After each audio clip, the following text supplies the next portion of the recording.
Seandainya malaikat bisa iri hati, dia akan iri hati pada manusia. Yesus berkata di dalam Matius 28:20, pergilah ke seluruh dunia, aku akan menyertai kamu sampai akhir zaman. Sekarang Yesus ada di mana?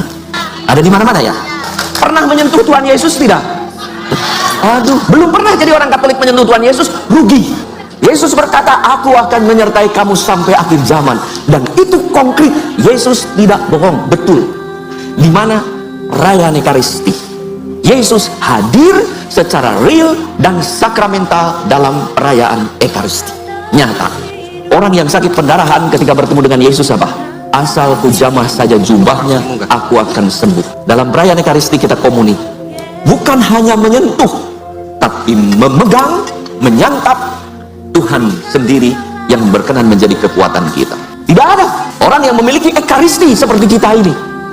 Maka kalau setiap minggu sempatkanlah anak-anak pergi perayaan Ekaristi. Maka kalau kalian kadang-kadang penuh gitu ya, sempatkan selalu komuni. Jangan aduh enggak lah, tanggung, nggak usah komuni aja, susah ambil komuninya. Kan kadang-kadang dalam acara besar kan susah. Tidak, kalau perlu kejar romonya atau suster yang membagi komuni. Karena apa?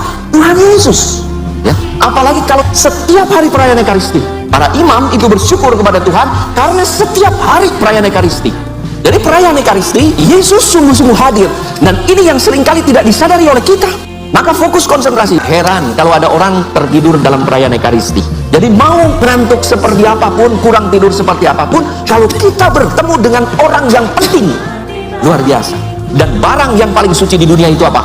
Komuni. Bahkan Santa Faustina dan Santo Maximus Kolbe berkata, seandainya malaikat bisa iri hati, dia akan iri hati pada manusia. Kenapa? Karena manusia menyambut tubuh Kristus, malaikat tidak. Kita menyambut tubuh Kristus. Dan lebih, seorang ateis berkata, masalahnya itu adalah ada orang-orang Katolik yang belum yakin betul Yesus hadir dalam perayaan Ekaristi. Ateis itu artinya tidak percaya pada Tuhan. Dia heran lihat orang-orang Katolik tapi kagum.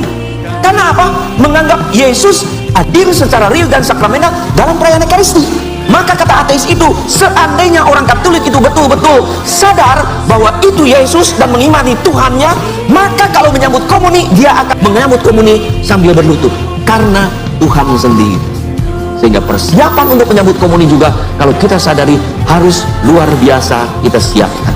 Coba saja, kalau kita bertemu dengan orang penting, pasti kita tidak akan ngantuk. Ya, demikian juga kalau kita sadar betul hadir dalam perayaan Ekaristi, kita tidak akan mengantuk.